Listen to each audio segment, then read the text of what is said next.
Este es el lugar perfecto y romántico para escaparte con tu pareja, así que guárdalo en favoritos. Aquí te cuento mi experiencia. Al llegar a este lugar te recibirán amablemente para hacer el registro y el check-in.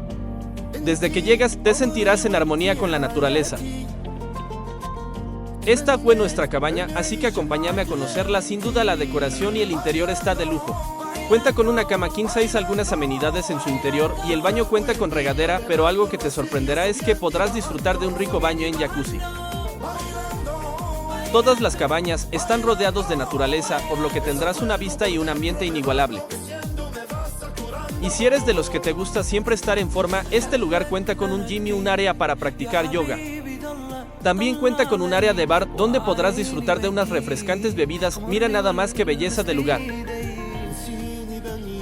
Te recomiendo llevar traje de baño para relajarte en esta linda y agradable piscina.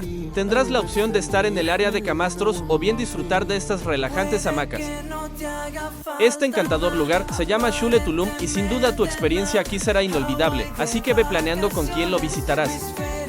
Sígueme y guarda este video en favoritos. Al final te dejo la ubicación del hotel y en la descripción del video te dejo la información para que lo puedas reservar.